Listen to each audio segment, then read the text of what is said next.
कुरकुरीत आणि परफेक्ट डोसा जर तुम्हाला घरी बनवायचा असेल ना, तर ही रेसिपी तुमच्यासाठी आहे.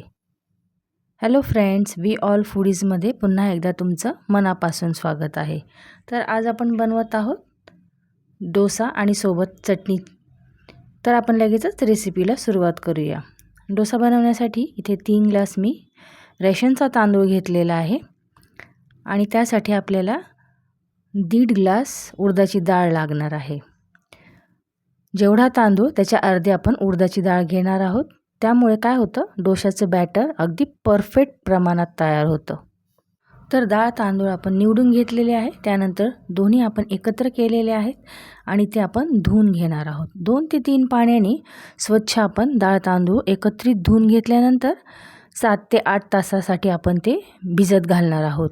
सध्या उन्हाळ्याचे दिवस आहेत, त्यामुळे मेथी दाणे वगैरे काही घालायची त्याच्यामध्ये गरज नाही. पीठ असं सहजच फर्मेंट होऊन जातं. तर आपलं फर्मेंटेशनसाठी पीठ इथे वाटून तयार झालेलं आहे. पीठ देखील आपण फर्मेंट होण्यासाठी 6 ते 7 तास झाकून ठेवून देणार आहोत. 6 ते 7 तासानंतर तुम्ही पाहू शकता पीठ व्यवस्थित फर्मेंट झालेलं आहे. बॅटर अगदी व्यवस्थित थिक असं इथे आपलं वाटून तयार केलेलं फर्मेंट होऊन फुगून वर आलेलं आहे. तुम्ही पाहू शकता हे सर्व बॅटर आपण व्यवस्थित एकजीव करणार आहोत आणि त्यानंतर आपण ह्या बॅटरचे इडल्या किंवा डोसे काहीही आपण बनवू शकतो. तर इथे व्यवस्थित आपण हे बॅटर एकजीव करून घ्यायचं आहे आणि आपण त्यानंतर लगेचच डोसे बनवणार आहोत. तर डोसे बनवण्यापूर्वी आपण डोशाबरोबर खाण्यासाठी खोबऱ्याची चटणी बनवणार आहोत. ती देखील आपण लगेचच पाहूया. त्यासाठी मी इथे 1 वाटी ओलं नारळ घेतलेलं आहे, 8-10 लसूण पाकळ्या घेतलेल्या आहेत आणि हिरव्या मिरच्या देखील 8-10 घेतलेल्या आहेत. 1 टीस्पून आपण उडदाची डाळ घेतलेली आहे. हे सर्व साहित्य थोडंसं तेलावर आपण त्याचं कच्चंपण नाहीसं होईपर्यंत परतून घेणार आहोत. त्यामध्ये आपण कोथिंबीर घेतलेली आहे आणि 3 ते 4 तुकडे आपण चिंच देखील ह्यामध्ये घालणार आहोत. हे सर्व साहित्य मिक्सरच्या जारमध्ये आपण घालून घ्यायचं आहे आणि त्यानंतर आपण चवीनुसार मीठ घालणार आहोत आणि थोडीशी चव वाढवण्यासाठी आपण साखर देखील घातलेली आहे.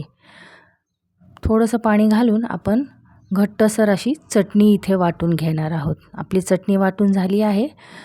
तर तिला फोडणी देण्यासाठी आपण गॅसवर तडका पॅन ठेवलेला आहे. त्यामध्ये थोडंसं तेल घातलेलं आहे आणि 1 चमचा मोहरी, कढीपत्ता आणि 3 ते 4 लाल मिरच्याची आपण फोडणी करून घेत आहोत. ही फोडणी आपण आपल्या वाटलेल्या चटणीमध्ये घालायची आहे. तुम्ही पाहू शकता मस्त असा चटणीला आपण इथे तडका देऊन घेतलेला आहे आणि आपली चटणी, अशा प्रकारची चटणी तुम्ही नक्की ट्राय करा. फारच टेस्टी अशी चटणी ही बनलेली आहे. तर ही चटणी आपण एका बाजूला ठेवून दिली आहे. नंतर लगेचच आपण डोसा बनवायला घेतलेला आहे.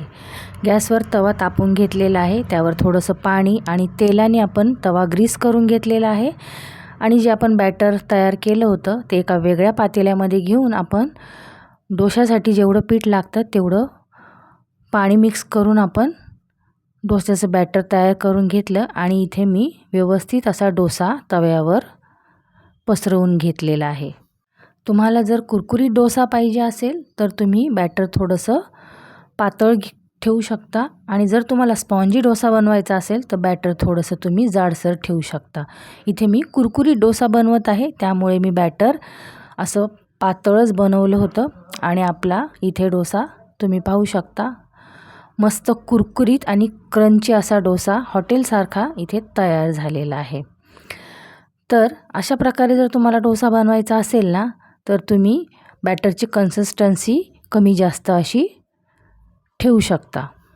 एक डोसा झाल्यानंतर दुसरा डोसा आपण इथे घातलेला आहे आणि थोडंसं साजूक तूप घालून आपण हा डोसा तव्यावर व्यवस्थित बनवून घेतलेला आहे. तुम्ही पाहू शकता हा डोसा देखील अगदी छान आणि क्रिस्पी असा तयार झालेला आहे आणि एकानंतर एक असे मी डोसे तयार करून घेतले. सोबत आपली चटणी तर आहेच.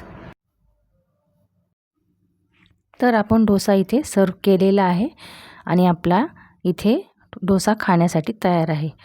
तर ही डोसा आणि चटणीची रेसिपी आवडली तर नक्की लाईक करा.